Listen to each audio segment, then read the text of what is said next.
नहीं लानी होगी। और सभी बच्चों से दूसरी शर्त थी, सभी बच्चों से, जैसे अभी हम लोग बैठे ना एक साथ, तो सभी बच्चों से 10 फुट की दूरी पे हट के बैठना पड़ेगा। तीसरी शर्त थी कि ब्लैक बोर्ड के निकट नहीं जाना, जो ब्लैक बोर्ड स्कूल का होता है, स्कूल में लगा हुआ होता है। तो चौथी शर्त थी कि मटकों से अपने हाथ से पानी निकाल कर नहीं पीना। तब पांचवी शर्त थी कि किसी भी खेल में भाग नहीं लेना। बाबा साहब ने जितनी कठिनाइयाँ बचपन में सही, अगर जो बाबा साहब को पढ़ लेंगे तो वही जान पाएंगे कि उनका दर्द क्या है। हम लोग बाहर निकलते हैं मिशन के लिए, तो पहले हम लोग भी पूजा पाठ करते थे, हम भी देवी देवताओं को मानते थे, यही हमारे मसीहा है, यही हमारी सब कुछ है, यही अन्नदाता है। लेकिन धीरे धीरे जब महापुरुषों के ज्ञान से हमें जानकारी मिली और गुरुओं की संगत में आए, क्योंकि संगत और पंगत एक समान होती है। संगत में हमें अगर विचार अच्छे ना मिले तो हमारी बुद्धि का नाश हो जाएगा, और पंगत में खाना अच्छा नहीं मिला तो हम बीमार पड़ सकते हैं, ऊपर भी जा सकते हैं। कभी कभी ऐसा हो जाता है कि खाना बेकार खा लिया तो तबीयत ज़्यादा खराब हो जाती है। तो इसलिए हमें संगत और पंगत का हमेशा ध्यान रखना चाहिए। हमें हमेशा महापुरुषों की संगत में रहना चाहिए, क्योंकि किसी भी लोग कहते हैं, जैसे किसी के घर में लड़की शादीशुदा आती है, शादी होके आती है, तो सास कहती है कि हमारी बहू हमारी देखभाल नहीं कर रही, या मेरा बेटा मेरी देखभाल नहीं कर रहा, मेरा बेटा मुझे रोटी नहीं देता, या सास बहू में लड़ाई होती रहती है। एक छोटी सी घटना बताना चाहूँगी, सच्ची घटना पर आधारित है ये। हमारे गांव के पास में ही एक गांव है, तो वहाँ पे बहू बहुत पढ़ी लिखी थी और बेटा भी नौकरी पे था, लेकिन बहू घर पे रहती थी और सास उसके साथ में रहती थी। सास को लड़ने की आदत थी सास को, और उसके बाद में जब घर में बहू आ गई तो उसे पड़ोसियों से लड़ने की जरूरत नहीं, वो फिर सास से लड़ना शुरू कर दिया, अपनी बहू से लड़ना शुरू कर दिया। और वो रोज लड़ाई में कुछ ना कुछ उसको उल्टा सीधा बोलती। तो काफ़ी दिन हो गए, 2-3 महीने हो गए से गाली देते हुए कि तेरे माँ ये हो जा, तेरा बाप ये हो जा, ये हो जा, मतलब जो गांव में गाली दी जाती है वैसा ही वो कभी खाने के ऊपर, कभी किसी और चीज़ के ऊपर, कभी किसी और चीज़ के ऊपर उसको कमी निकाल के गाली बकती थी।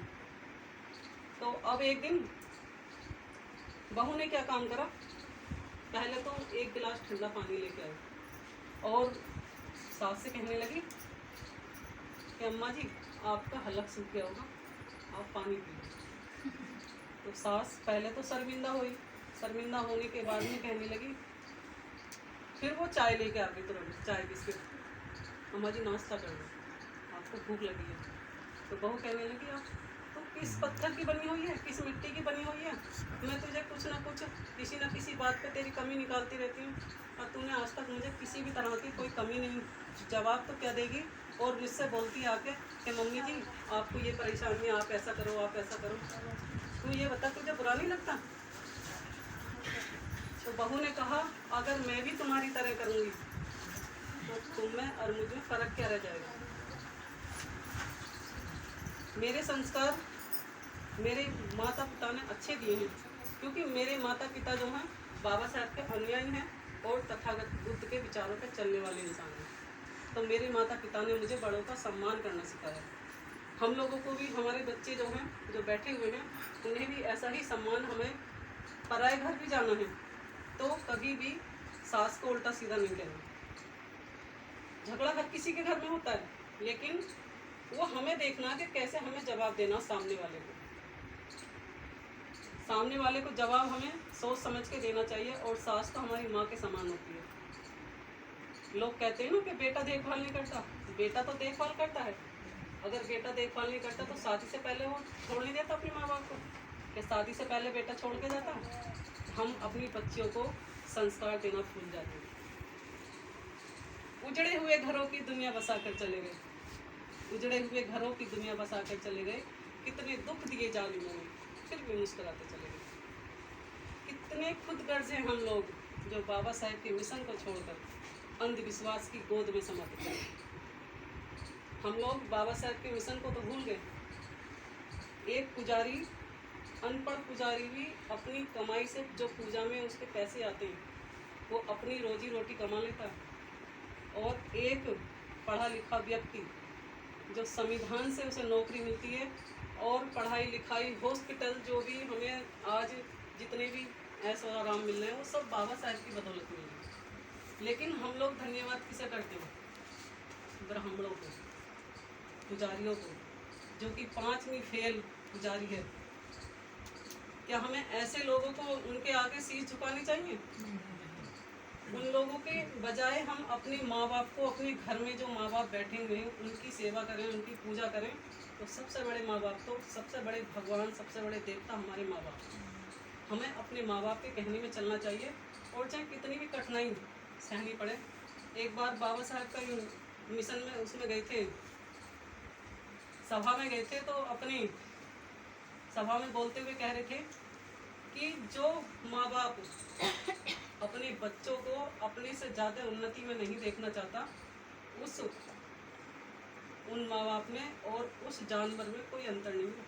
इसलिए माँ बाप को भी हमेशा ये सोचना चाहिए कि चाहे हमें कुछ भी करना पड़े, लेकिन हमारे बच्चे अच्छी स्थिति में होंगे तभी देश कामयाब होगा, और जी अच्छी उन्नति पे पहुँचेगा। इसी में मैं एक कहानी सुनाना चाहूँगी आपको कि बाबा साहब एक बार कार्यालय में बैठे हुए थे, और उनके जो सहयोगी थे उनके पास में बैठे हुए थे। तो वो सहयोगी जी कहने लगे उनसे कि बाबा साहब, आपके संविधान की बदौलत आज एक अछूत जाति का व्यक्ति कलेक्टर की नौकरी पे तैनात है। तो बाबा साहब ने जब इतनी बात सुनी तो वो बड़े खुश हुए, मुस्कुराए, मन मुस्कुराए, और सहयोगी से कहने लगे कि मैं उस व्यक्ति से मिलना चाहता हूँ।